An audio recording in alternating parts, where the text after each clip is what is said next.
A mysterious anomaly buried near the Giza pyramids baffles archaeologists. Slowly but surely, the ground is regurgitating its secrets.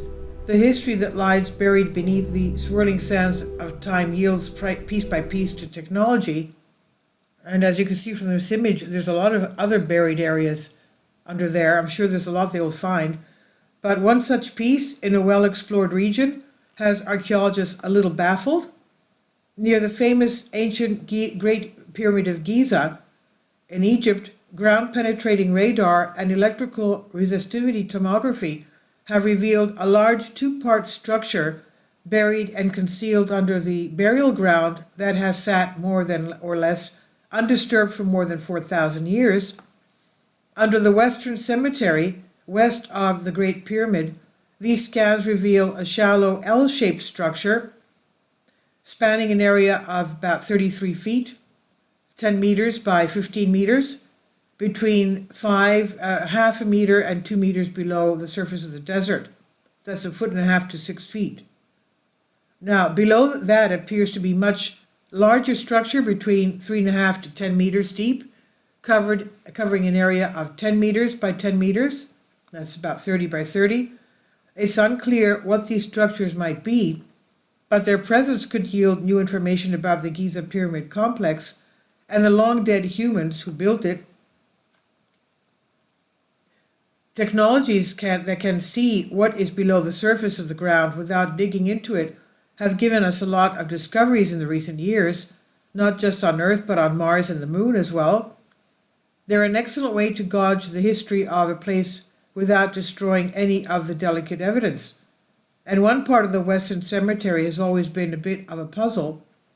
Where most of the ground is filled with graves and tombs, one rectangular piece was left bare and flat.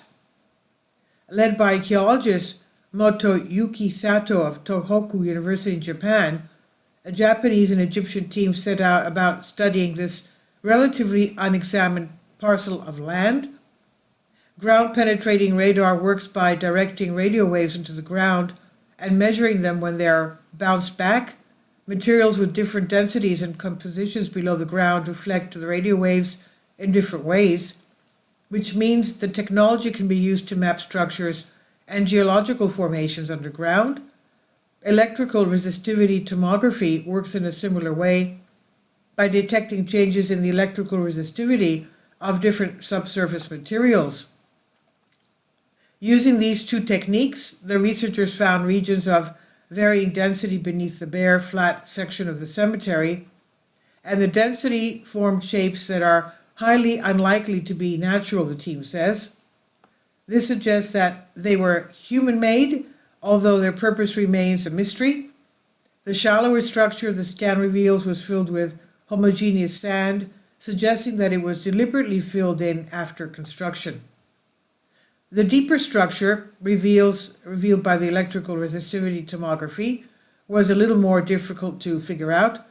It seemed to be filled with something highly resistive, which could be sand, but could also be a void, indicating some sort of hollowed chamber. Because it cannot be identified one way or the other, the researchers refer to it as an anomaly. The alignment of both structures, they believe, is significant, and they suggest that the shallower one may have been an entrance to the larger one. Given the location of the structure, though, there is one explanation that seems highly plausible. We could conclude from these results that the structure causing the anomalies could be vertical walls of limestone or shafts leading to a tomb structure, the researchers write in their paper. However, a more detailed survey would be required in order to confirm this possibility. And this has been published in Archaeological Prospection. This is from Michelle Starr and Science Alert. I'm sure they're going to find a lot more things using this type of underground radar. Please leave your comments. Thank you for your support. Please support my Patreon account. The daily posts are 5 videos daily, and they are totally different from what I have on my YouTube channel. Thank you so much for your support and that you find all my content so interesting. You'll find the Patreon account details in the description box below.